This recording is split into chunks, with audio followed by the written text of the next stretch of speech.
Hello, everyone, and welcome back to Vectoscaler Tech Talk Show. In this show, we are going to have something unique. The uniqueness is about that, as we know about the startup world, there are a lot many startups which are doing well, but they wanted to do well. So they had ideas, entrepreneurs started with something, but as we know that most of the startups does not sustain. So even more than 90% does not able to come out of that thing.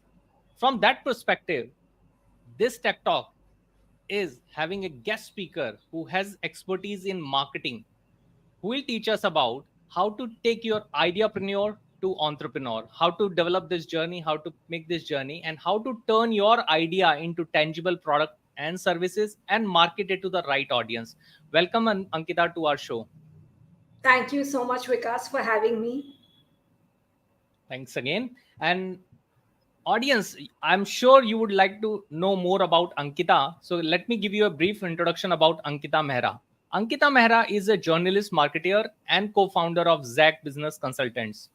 With experience spanning over 17 years of experience in the media and technology industry, she has worn many hats in media and tech, from activations for 100 plus national and international brands, winning Cannes Bronze for a Nokia Activation, and working on business plans to launching brands on the world's largest stage, including CES, MWC, NAB, etc.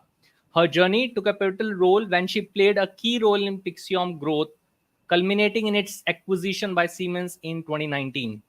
In her current role at ZAC, they are building a heart centered business community to help individuals transform ideas into impactful, scalable businesses, aligning profit, purpose, and passion. She calls Delhi home, but being an army brat, she has lived across the length and breadth of the country. Outside work, you can find her with a cup of coffee. That's interesting. Discuss spirituality, stories, and startup. She's an inner self-work junkie by day and an intermediate yoga student with handstand dreams by night. Oh, that's so interesting. So, though we know more about you, Ankita, now, having said that, give us a brief about your journey and how you turn into a marketer. Yes, of course, Vikas. First of all, before we start and I give you a deep dive into my journey, I would like to thank the whole tech community today for what they've done in this world while you don't even realize, right? Like today, both of us sitting here, having the tools and technology that's there, it's all possible because of the tech teams and, the techies sitting at the back of the computer. You sometimes don't even realize what you're doing for the world, but you're making life so much easier. We at ZAC wouldn't have existed. We are a two-member lean team, and we wouldn't have been possible if technology wasn't there, for whether it's Zoom, whether it's Canva, Skype, everything, right? So thank you so much from the bottom of our hearts for making the technology that you all do on a day in, day out basis. Coming to my journey, I think my journey started with a billboard saying that my parents gave my name, seeing a billboard at South Extension. So that's how my love for marketing came through. As I mentioned, I'm from the military background. Um, Change and adaptability were like, I changed 12 schools in through and through my journey. And being an entrepreneur was always a dream. And I used to like hawk onto CNBC and watch Shireen Bhan, like, on the other side, like, in my class 12, wondering, like, one day I will have a business. But what ended up happening was I went into the rat race, like the typical, you've been told that, education is the way to get empowered. So it was the education system, like it was commerce at school, then it was BCom honors, and then I landed up doing my MBA without like real expertise at that point. But what happened during my MBA days, I won a lot of business plan competitions. I was very interested in being that entrepreneur, but it was more towards taking those ideas and putting it out there as business plans, and won them as well. But the next thing that happened was, you get the campus placement and you're like, okay, this journey is going to take me forward. Doing my initial idea was around event management. So I thought, let me go into media and events, and that's going to equip me to be that entrepreneur. And then a few years passed away, and I'm like, now I need some technology expertise. Let me work with a tech company, and the tech company is going to equip me. But at the end of the day, nothing equips you unless until you take that plunge. from True. being that ideapreneur to entrepreneur. So I think that is in terms of my corporate journey. But definitely what happened post those 13 years of working in corporate, it equipped me to take that plunge. And today I'm confident to run that business into when I started in 2020. So it was media tech, and then in 2020 I decided that I don't want others to suffer like me, and stay with their ideas and see their ideas being executed by others. So like I wanted to do Yeah. something on waste management. I saw people doing that. I wanted to do lead generation in a technology format. So that's being done now, and it's being done really well. I wanted to do a funeral management. All those things I've seen being executed in life by others and done well. So you have to take that plunge. And for me, the whole journey sums up into two parts. One is the combination of entrepreneurship with spirituality. I might have started with the fascination towards entrepreneurship, right? Like I wanted to be that entrepreneur.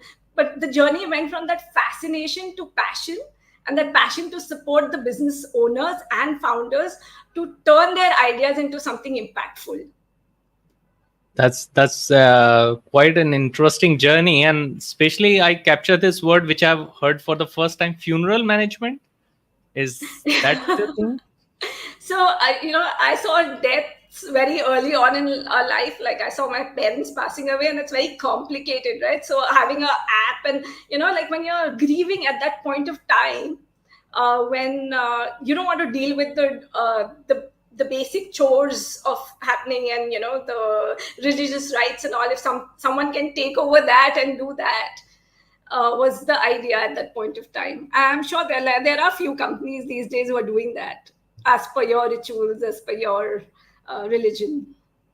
Oh, sorry to hear about your parents thing, but definitely, I think the world is changing so fast. So everything there is a new thing to learn.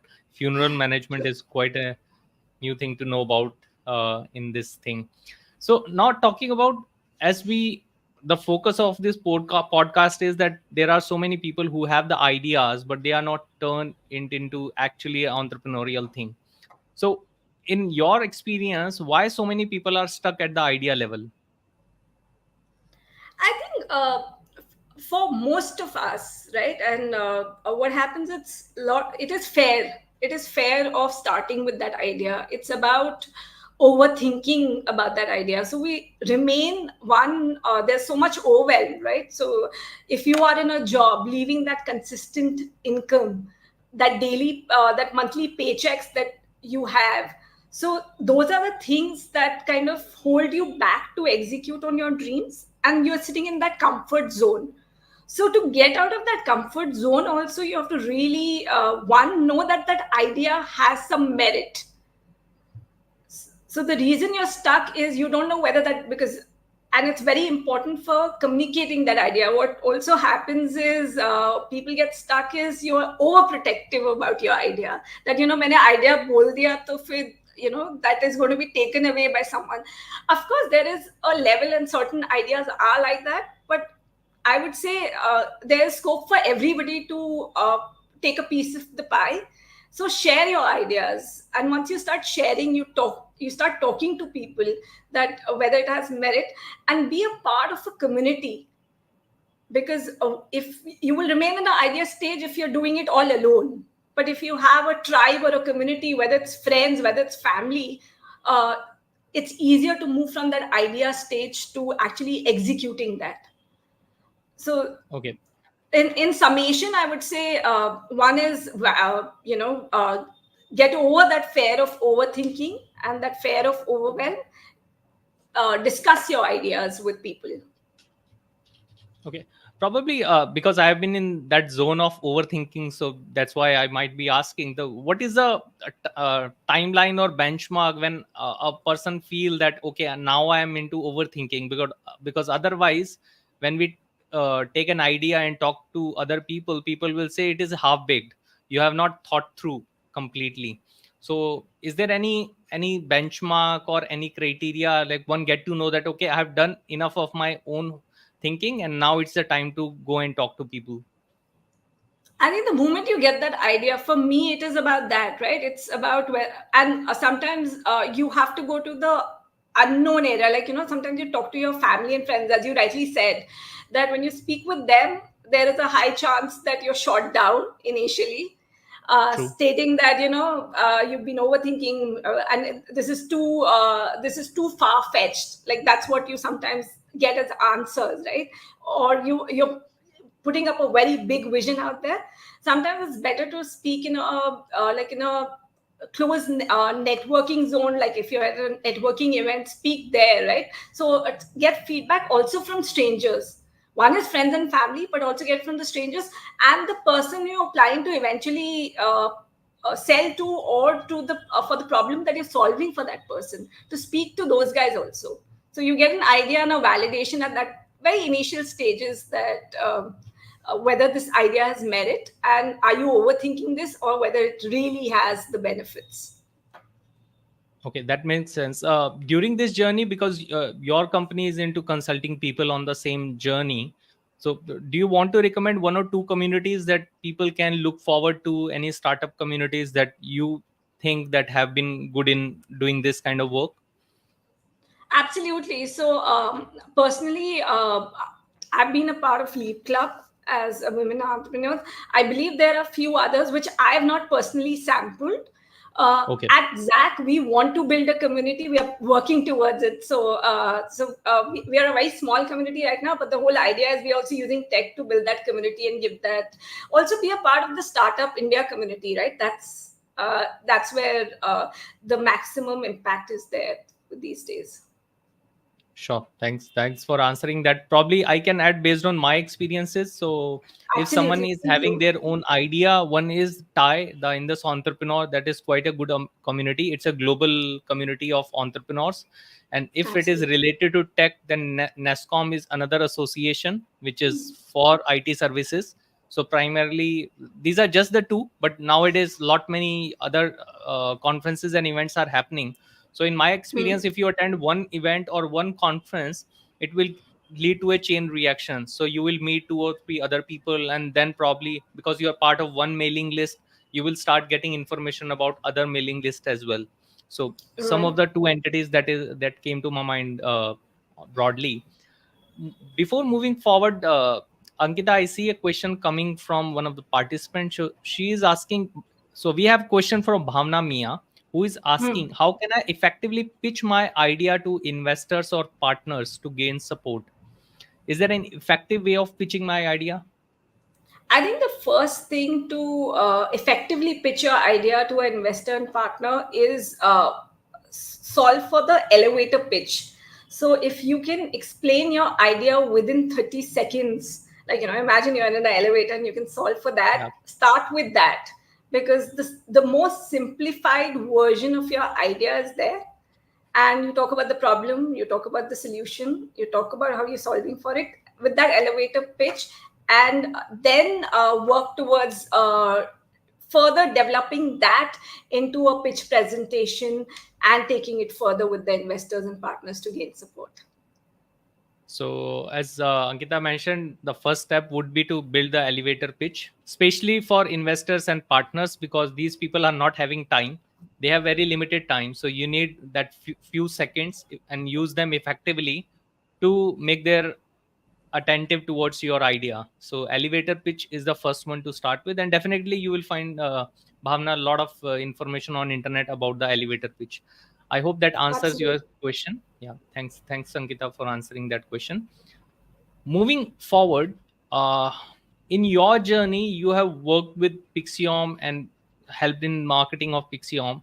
So tell us more about that, and then it led to the acquisition of it by Siemens, right? So how did it Right. happen? What were your contribution? Would you like to talk about that? Absolutely. So I think, first of all, I'm very grateful to the founders to give me that opportunity, right?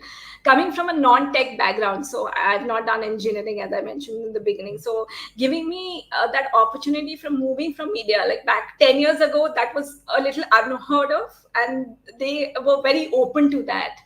And I got responsibility very early on, with in terms of, I was made the VP marketing of the company, and sales. So with that came a lot of responsibility, and that gave me, and whatever decisions I was making had some impact. So that was serious, and at that point of time, like, giving my 1,000% to the company became like became a easy answer, right? That was the starting point. So learning about the technology, and then be coming from non-tech, also what benefited me was because I was asking questions without any hesitation.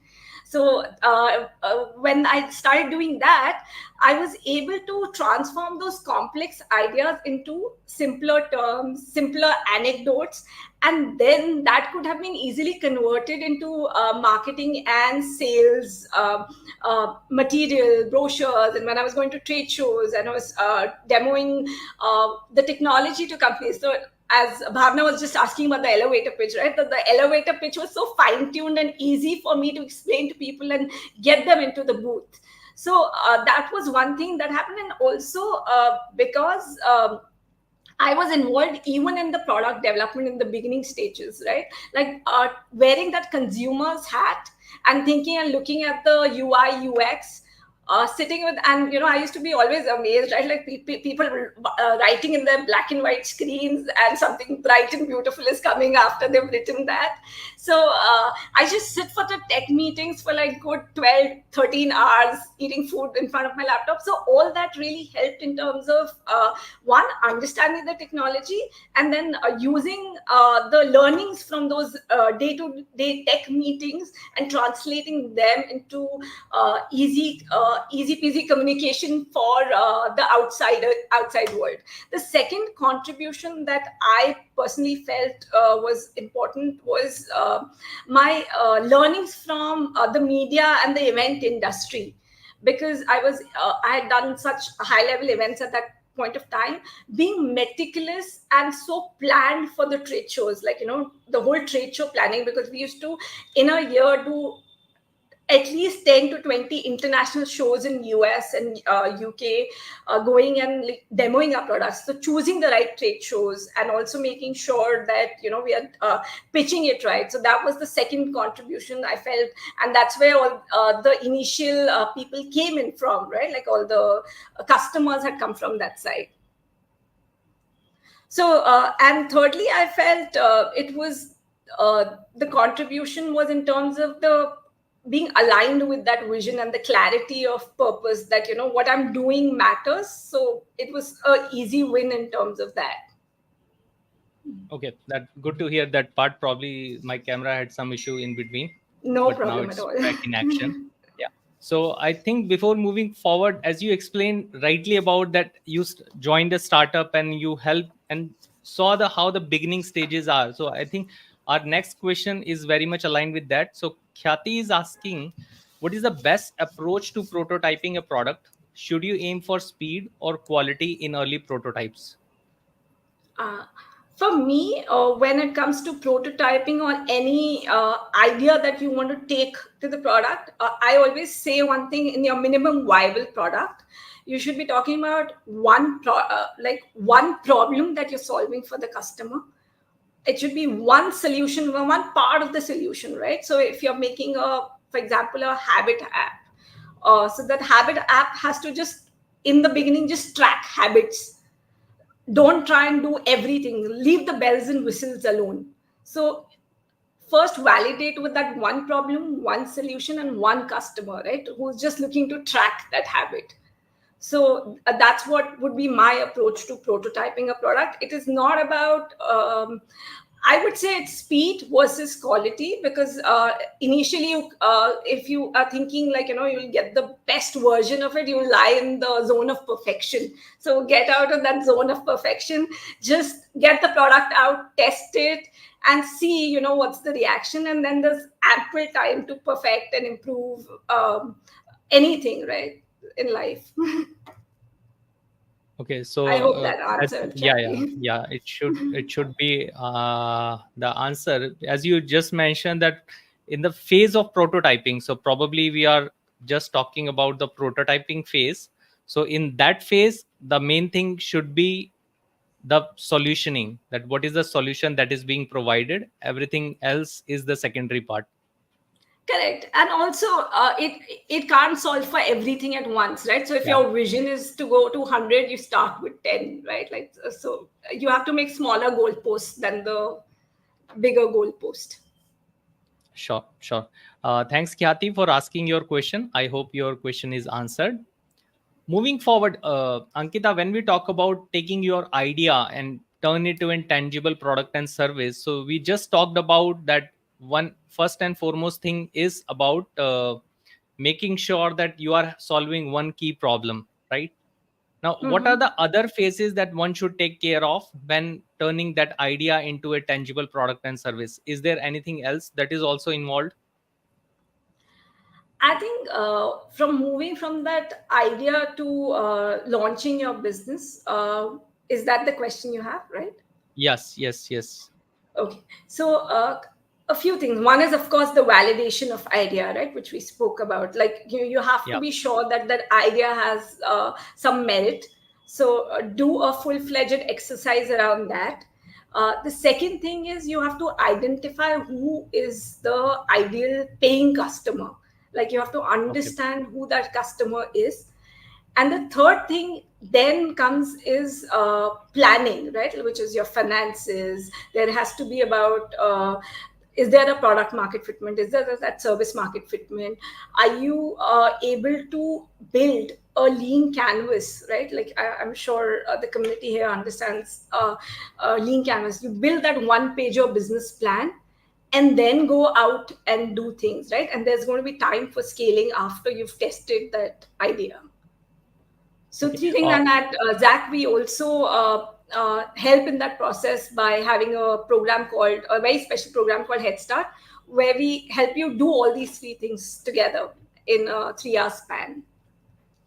Oh, that's so interesting. But I think most of us might be knowing about the lean canvas, but it would be good if you can give one or two liners about explanation of what is a lean canvas. So it's just a one pager where you are able to identify your key customers, your key problems, the challenges. So there are these 9 metrics. I'm sure you can add in the lean canvas. Can you share the canvas? It will be easier for everybody to see it. Is it possible for you, Vikas? Right now, it may not be, but probably you can explain so that people can go and search it So it's a nine on. metric canvas built by Ash Maurya. When you guys Google it, you'll be able to see Okay. it. So it's really helpful in putting all your ideas together in that one pager. So that's what Lean Canvas does. Like instead of like trying to build a full-fledged business plan, it's just concised into one page. Okay, that makes sense. Before moving forward, I have another question coming from Geeta Gupta. So Geeta is asking, how do we measure the success of our idea marketing strategies, and what key metrics do we focus on? Okay. Um,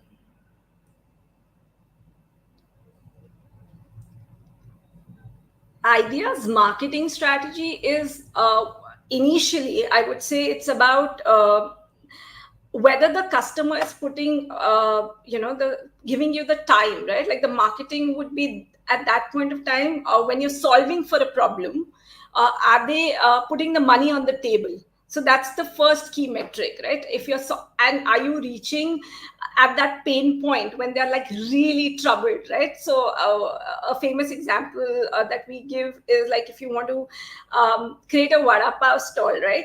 Are they and you put it outside around the corporate office, right? When people are hungry, you don't have to even market it at that point of time. They'll come and buy it because they're hungry at that point of time. So I think the biggest metric is, have they put the money on the table to buy your idea?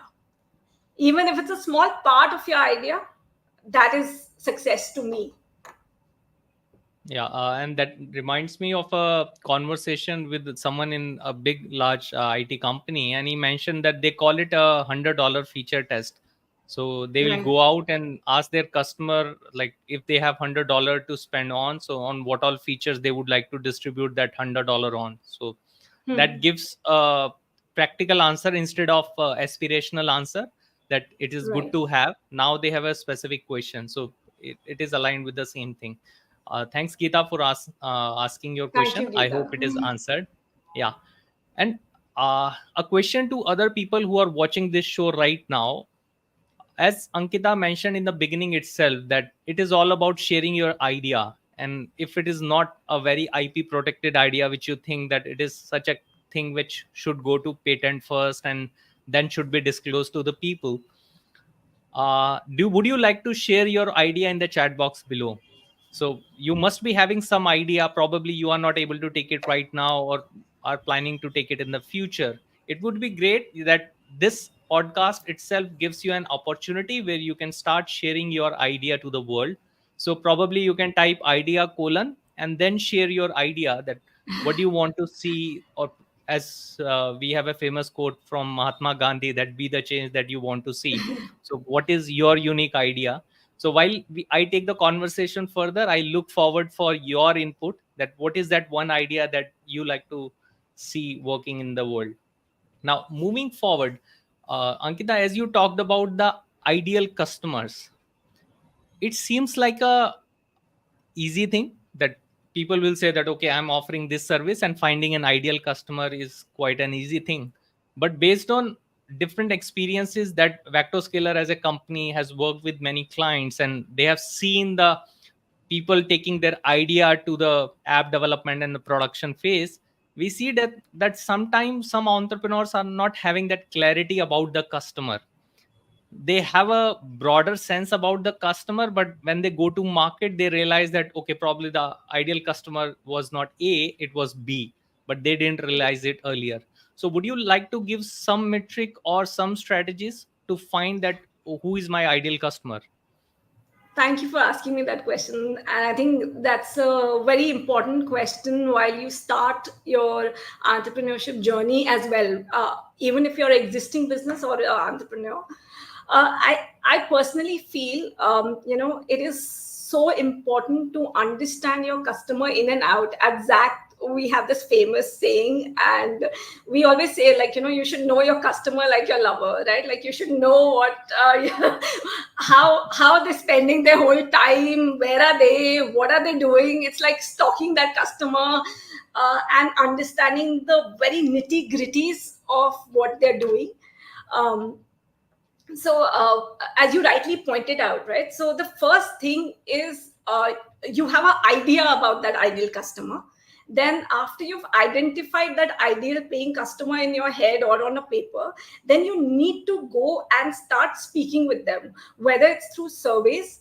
Do some detailed in-depth interviews, right? So the way to do interviews could also be around, you can offer a service in lieu of that interview, right? So do research-based interviews, have that interaction with that customer, and at that point of time, the nuggets that will come to you will also be not only about the customer, will also be about the language and the pain points that they're facing.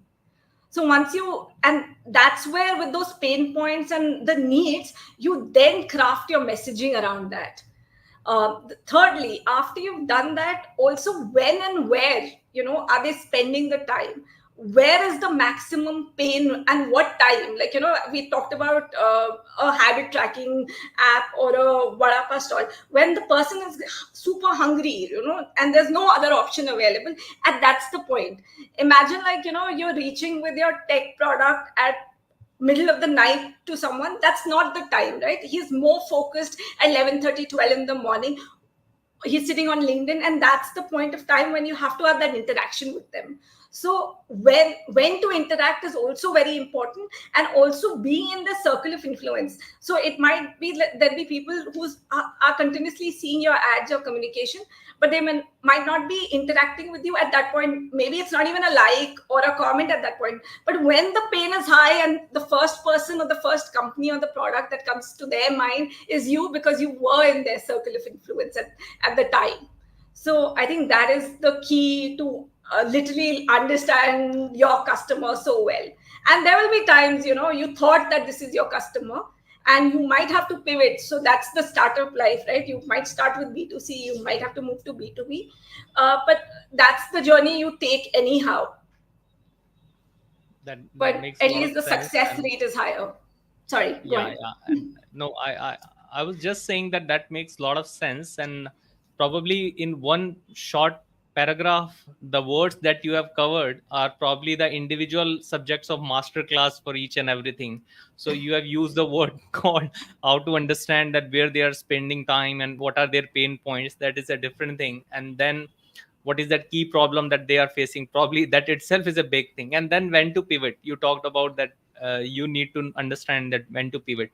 So there are a lot many things for the audience. Each and every word, probably you need to not just listen to this podcast once. Probably if you listen to this podcast again and again, you will find those keywords which are essential for you to be successful as an entrepreneur, because in your these are the terminologies that are being used in the entrepreneurial world. For example, word like pivot, that when is the right time to pivot. Now that itself in itself a big subject for one to understand upon. Now Ankita, my next question will be towards that. I have talked to many engineers, and engineers have a mindset that I have broadly an understanding of my customer. So first, at least let me build the product, and then only I can go and take the feedback. Whereas there are modelized lean startup model where they recommend that even before building anything, you take your idea to the client, and then ask that do they want that product. So in your experience, what works well for the people?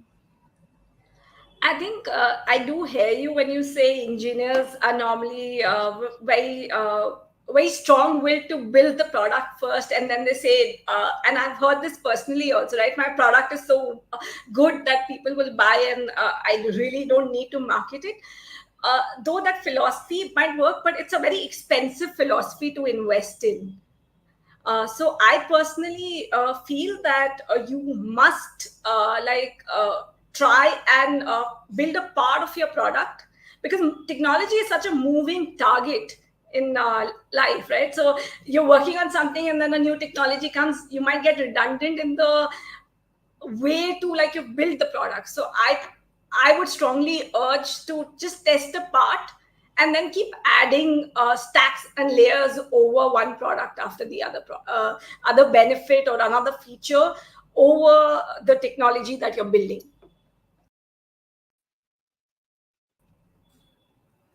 Yeah, I think in the beginning itself we talked about that engineers are thanks engineers for building up this stuff. And I think yesterday only there was engineer day, and now engineers are showing their Happy Engineers Day, guys. so these things have started happening. I think it's called Pareto law or something, if I'm forgetting the The name of this thing. 80-20 principle, the Pareto law, that's what you're talking No, about. Pareto, I think that is different, but the other one, which is like if you plan something to, like, it The can Murphy's go law. wrong, it will go wrong. Murphy's law. The Yeah. yes, Okay, yes. so now we are back into the conversation, and you were talking about the ideal customer, right? The Yeah, you were asking communication. about the Yeah. question about the product Yes. being Yes. built first and then sold. So I tried Yes. to answer that. I'll Yeah. repeat that. So what I mentioned is that what one must do is, as technology is such a moving target, one must ensure that in the way of building the product you don't lose, like like how AI came, and if you Yeah. were working on something you might have gotten irrelevant. So it's better to like introduce a part of the product, test it, and keep adding the other feature sets and other things onto that product layer. Okay, so So keep probably ask customer, because I was talking to a CEO. So he was working on his third company right now, and which is doing well. So when we were hmm, having that conversation, so he said that as an engineer for my first two startups, I thought that I understand my customer well, so I built the product first, took it to the hmm, market, and it didn't sell.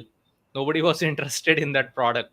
So right. he again had that engineer mindset that I know my audience well, I know their problems. So again he built something, and again took it to the market. It was not well accepted. And then third time he didn't build anything. He first went to the customer, the ideal customer who should have been the ideal customer, and asked their problem. And then they told their problem, and he built a solution to solve those problem. And then it started working. Yeah, absolutely nailed it, Vikas. It's about time and money, right? In today's day, in age, it's not about you can be in this cocoon where you're thinking that the customer wants that. Of course, there's what Steve Jobs also said at a point of time, that the customer will not exactly tell you the problem, but at least you have to understand the problem before you're Yeah. solving for it, right? So that is a key. So I really go back to the iPhone example, right? Sometimes, of course, the customer doesn't know what exactly they need, but it's all about that observation, and you have to understand the hidden meaning that what they're communicating to you. Okay. Okay. Thanks, Ankita, for sharing your precious time and insights with our audience today. Before we end our podcast this time, would you like to share any last message to our audience and how they can better utilize the services of ZAC Consultancy to grow their idea and turn it into an entrepreneurial model? And So, also probably would love to know about this tagline of bringing heart back into business.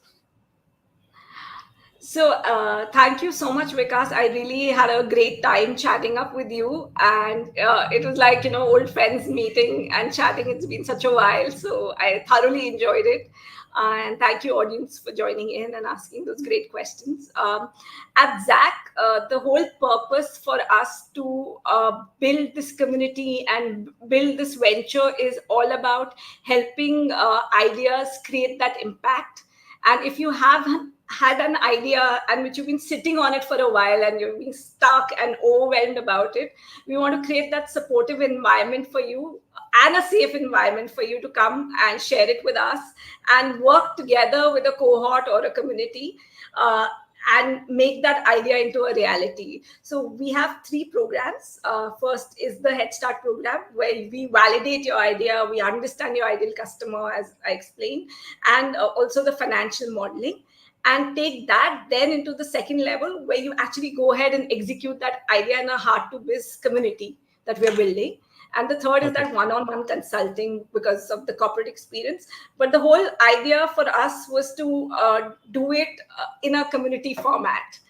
More than that, I think then the next question that you asked was about bringing heart back into business. For personally, I feel you should not be feeling overwhelmed and stuck with the idea. That idea to entrepreneurship journey should be filled with love, joy, and passion, and your ability to not only just do that and also pursue your life, right? As a female entrepreneur, I feel you have families, you have other passions, you have hobbies, you've got kids, you want to do so Yeah. many other things in life, right? So it's all about that heart centricity to bring that idea into life, birth that idea, but also do other things in life with That the equal passion. So we would be really happy to support you in the ZAC community. Just come by and just ping us. that makes a lot of sense. And message to the audience, I'm sure you liked the podcast today. Do share your few comments in the chat box below, that how what was your key learning from the podcast today and how you want to take it forward. Definitely you should follow Ankita Mehra on her LinkedIn channel, which is being shown below, so that you can get those insight that what is new happening in the world of how to take your idea into an entrepreneurial model and how ZAC Consulting can be helpful to you. With that thought, thanks everyone for joining to the show. And finally, thanks Ankita for sharing your precious insight with us. Thank you very Thank much. you, Vikas. It was so lovely to chat. Bye bye. Take care, Bye everyone. bye.